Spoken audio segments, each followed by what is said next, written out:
కాబట్టి తిట్లు, బూతులు, అవాకులు, చెవాకులు, ఫ్రస్ట్రేషన్లో బీపీ పెంచుకున్న అరచడాలు ఇవన్నీ జరుగుతూ ఉన్నాయి. నేను రేవంత్ రెడ్డి గారిని అడిగేది ఒకటి, బంద్ చేయి, మాటలు బంద్ చేయి.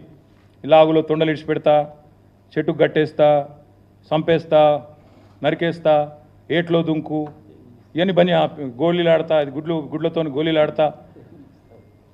నువ్వాడు కాదు, నువ్వు ఇలా ఊర్లలో పోతే సెక్యూరిటీ లేకుండా రైతులే ఫుట్బాల్ ఆడతారు నిన్ను. పక్కా దమ్ముంటే రా, నీ కొడంగల్ కాన్స్టిట్యున్సీలోనే సెక్యూరిటీ లేకుండా, అధికార గణం లేకుండా, రక్షణ కవచాలు లేకుండా మీడియాను తీసుకొని రా.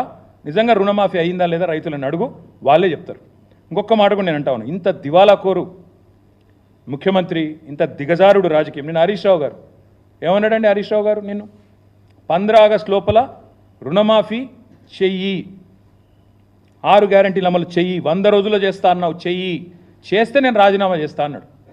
ఇలా 2-3 చిల్లరగాలు పోస్టర్లు పెట్టిండు హరీష్ రావు గారి మీద. అయిపోయింది రుణమాఫీ, నువ్వు అర్జెంటుగా రాజీనామా చేయి.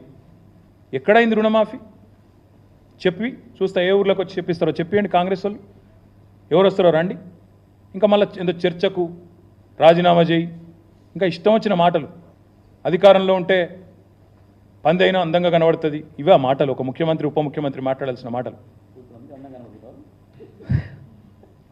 ఒక విజన్ లేదు, విధానం లేదు, డొల్ల మాటలు, కల్లిబొల్లి కబుర్లు, అహంకారంతో ఇవాళ ఇష్టం వచ్చినట్టు మాట్లాడితే ఏం జరుగుతుందండి?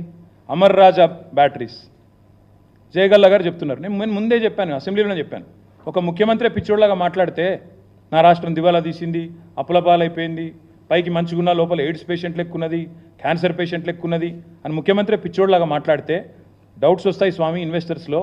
ఆయన అన్నాడు, జయగల్లా గారు ఏమన్నారు? I'm not doubting the intent,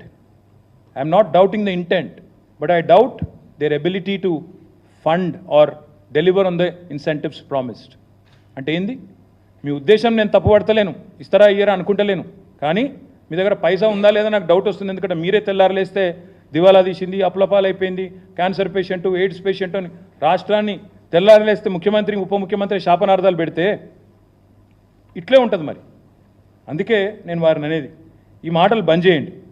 ఈ పెడదాం అనుకున్న వీడియోలు కానీ మళ్ళీ మీకు కూడా బోర్ కొడుతుందని పెట్టలేదు. కానీ నిజంగా నాకు ఆయన మానసిక సంతులనం మీద డౌట్ ఉంది.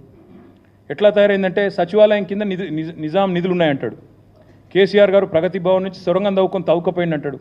ఆడపోయినాక లంకె బిందెలు ఏది ఉన్నాయేమో వచ్చినా లేవంటాడు. తర్వాత ఇప్పుడు సడన్గా దిల్సుఖ్ నగర్లో విమానాలు దొరుకుతున్నాయి అంటాడు. బాక్రానంగల్ ప్రాజెక్ట్ తెలంగాణలో ఉందంటాడు. దావోస్కి పోతేనేమో IT is a nuclear chain reaction అంటాడు. మాకు నిజంగా డౌట్ వస్తున్నది. ఇంకా విచిత్రం,